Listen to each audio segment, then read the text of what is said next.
Stop dulu scrolling lo, serius. Saat kita lagi asyik sama urusan dalam negeri yang nggak kelar-kelar, di perbatasan Thailand Kamboja sana lagi terjadi kekacauan yang media mainstream nggak berani bahas sedalam ini. Berdasarkan analisis yang gue pegang, konflik ini nggak hanya sekedar rebutan wilayah biasa. Dari data yang udah gue kumpulin, ditemukan satu fakta mengerikan. Konflik di sana itu akan menjadi pemicu gelombang kriminal yang lebih besar, dan sebentar lagi bakal menerjang Indonesia. Gara-gara perang hari ini, kasino-kasino di Poi Phet mati total. Listrik diputus, internet kabel dipotong sama militer Thailand. Bisnis legal hancur lebur, dengan kerugian harian diestimasi sekitar 11,8 juta dolar. Ketika tuan tanah di sana kehilangan pemasukan dan asetnya, mereka butuh dana darurat buat nutupin kerugian, makanya mereka butuh tempat operasi yang aman. Gedung-gedung mewah itu sekarang berubah fungsi. Dari hotel bintang 5, jadi penjara digital alias scam compounds. Maka dari itu, Indonesia, yang sudah jadi target lama mereka, sekarang diplot sebagai ATM darurat dan shelter paling empuk yang operasionalnya harus dilipat gandakan. Data nunjukin, lonjakan kasus perdagangan orang atau TPPO warga Indonesia ke sana naik gila-gilaan, sampai 5.800% dibanding 5 tahun lalu.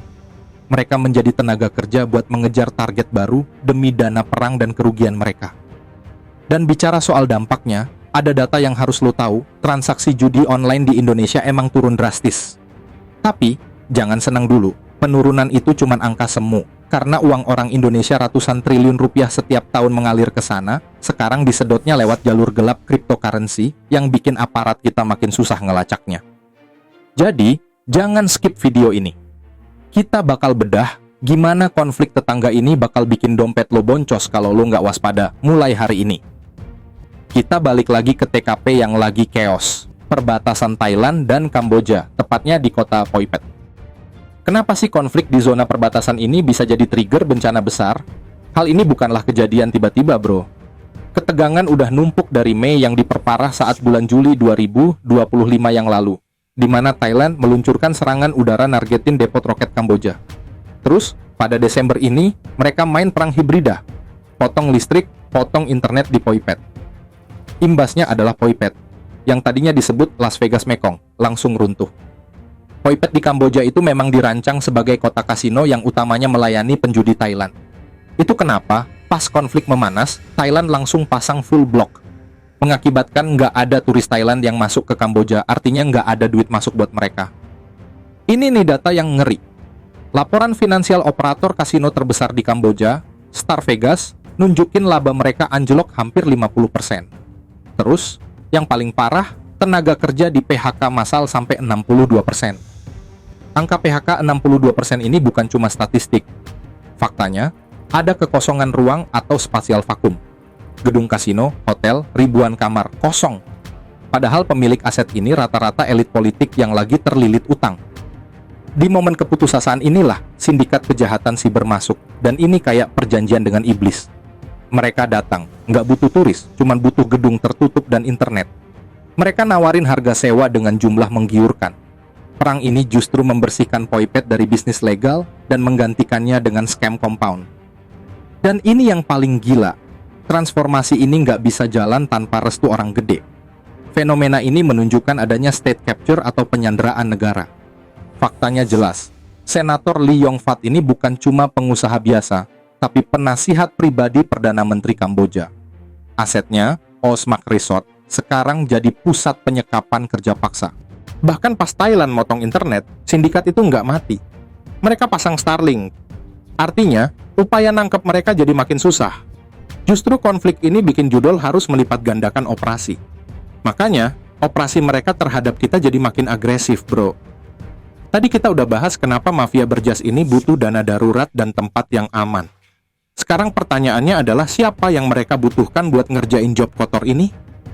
Lu harus tahu, mesin penipuan raksasa di scam compound itu butuh satu bahan bakar vital buat beroperasi. Operator manusia. Warga lokal Kamboja nggak bisa dipakai buat nipu, karena mereka butuh orang yang fasih berbahasa Indonesia, Inggris, atau Mandarin buat nargetin pasar dunia. Disinilah Indonesia masuk ke pusaran bencana ini. Ini yang paling bikin miris, bro. Kita nggak sedang melihat kenaikan kasus biasa, tapi ledakan rekrutmen berskala industri. Total akumulasi kasus WNI bermasalah di Kamboja aja udah di atas 10.000 kasus. Terkait siapa korbannya, kalau dulu TPPO itu identik sama orang berpendidikan rendah, sekarang korban scam industri justru didominasi sama Gen Z yang melek digital, bahkan sampai lulusan pasca sarjana. Alasan kenapa harus Gen Z terdidik karena skema penipuan modern kayak itu nggak bisa dikerjain sama orang yang cuma bisa ngitung. Operatornya harus bisa social engineering. Mereka dituntut bisa membangun hubungan romantis, mendiskusikan grafik investasi kripto, dan manipulasi psikologi korban dalam bahasa yang fasih. Pekerjaan ini mustahil dilakukan sama tenaga kerja kasar. Jadi, yang dieksploitasi mafia ini adalah tingginya pengangguran terdidik di Indonesia. Mereka diiming-imingi gaji ribuan dolar per bulan lewat iklan di media sosial. Setibanya di sana, paspor dan ponsel pribadi disita.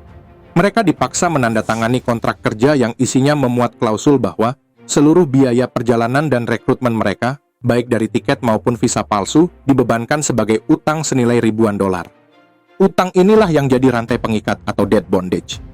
Mereka nggak boleh pulang sebelum lunasin utang lewat hasil nipu orang lain. Nah, ini babak terakhirnya, bro. Jutaan dolar yang dihasilkan dari keringat dan darah operator ini nggak tinggal di Kamboja. Uang itu harus dicuci. Presiden Prabowo sendiri mengungkapkan bahwa Indonesia kehilangan devisa atau capital outflow ratusan triliun rupiah setiap tahun akibat aktivitas judol.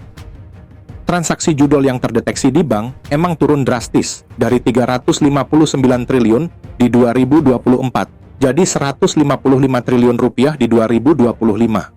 Namun penurunan itu cuma semu. Itu cuma terjadi pada transaksi perbankan konvensional yang gampang diblokir Satgas. Padahal aslinya, sindikat sudah pindah jalur ke cryptocurrency, khususnya USDT. Cek nih, ada satu nama yang wajib lo kenal, HuyonePay, aplikasi yang dimiliki oleh konglomerat keuangan di Kamboja yang bertindak sebagai bankir dunia hitam. Investigasi menemukan HuyonePay memfasilitasi pencucian uang senilai 11 miliar dolar secara global. Dan yang paling menyakitkan buat kita, PPATK mengidentifikasi aliran dana sebesar 5 triliun rupiah yang dilarikan langsung ke bandar-bandar di kawasan Mekong. Dana ini dan sisanya yang triliunan itu disamarkan. Korban di Indonesia suruh transfer ke rekening penampung, lalu dana itu diubah jadi USDT dan ditransfer ke wallet HuyonePay di Kamboja. Karena transaksi USDT ini anonim dan lintas batas, dana ini luput dari deteksi sistem perbankan konvensional. Gila nggak tuh? Konflik di sana nggak cuman bikin judol pindah. Konflik ini dibiayai dari uang ratusan triliun yang disedot dari dompet orang Indonesia. Operasi ini bukan kriminalitas biasa. Ini adalah sistem ekonomi parasitik yang memakan korban jiwa dan harta bangsa Indonesia untuk menopang elit korup di negara tetangga. Sekarang lo udah tahu faktanya. Dan ini alasan kenapa HP lo bakal makin ramai sama notif judol dan scam dalam beberapa minggu ke depan.